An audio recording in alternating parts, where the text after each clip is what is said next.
Learning how to breathe postpartum is probably one of the most difficult things I've had to do after 2 pregnancies, and it can be a very challenging thing to coach.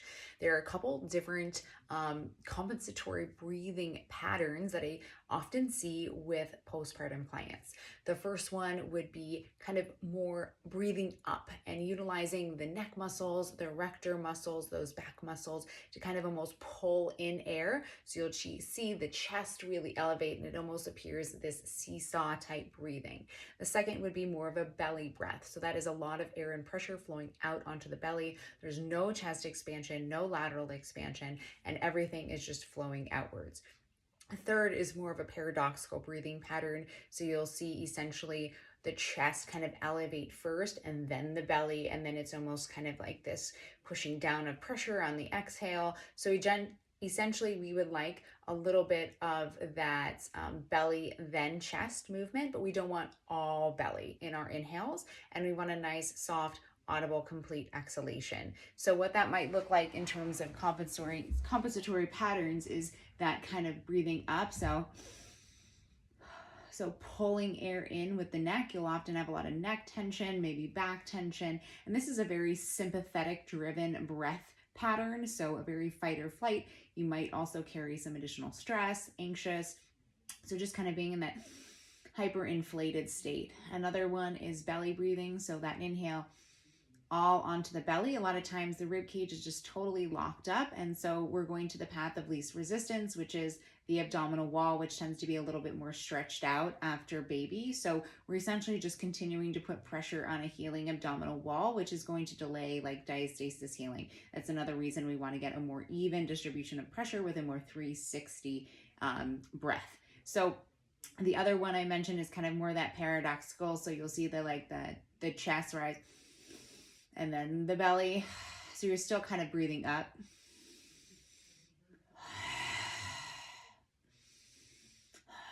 And like the belly kind of moves after. It's hard for me to mimic, but the difference between the first and the third is that we're not necessarily just pulling up with our neck and shoulders, but we are just getting a lot up here, and then the belly moves. So you'll probably get a lot of back movement too. So ideally in a more 360 breath, we're getting belly then chest, but not all belly, and then we are getting some lateral expansion. And just imagine that more 360 umbrella like inhale and exhale. So I can sometimes place my hands here on my rib cage. If you have a rib flare like me, you can also use props. I actually have my neck and head kind of elevated so that I can kind of reduce any tension up top.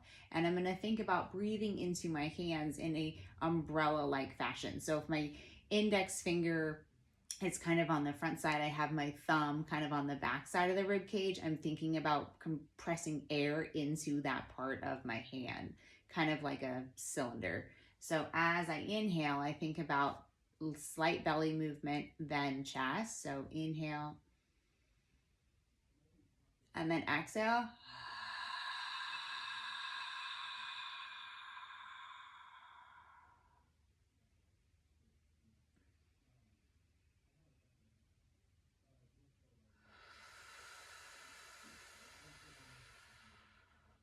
Inhales are down and out, exhales are up and in. So as we exhale from the bottom up. So that's why we're thinking bottom up. So we don't want to exhale and pressure down onto the pelvic floor.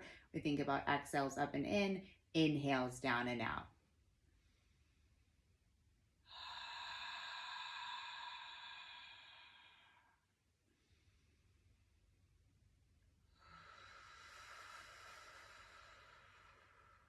A lot of this takes time and practice, and one of the biggest ways I like to work with clients on reestablishing a more optimal breathing pattern is via props and kind of getting you in a better position, and also different breathing positions to compress one area, expand into another, and allow us to get a more 360 inhale into places that are really tight and compressed. So if we have trouble getting into like breathing into these upper ribs, maybe we can do a side lying breathing exercise and really focus on opening that. Maybe we can get some manual work or releasing the lats, the pec muscles, other muscles that might be overworking to help us breathe, and we can kind of down regulate those and focus focus on breathing into those tight places. And through those kind of positional breathing drills, we can learn to kind of drive expansion elsewhere so that we can facilitate a more 360 breathing pattern.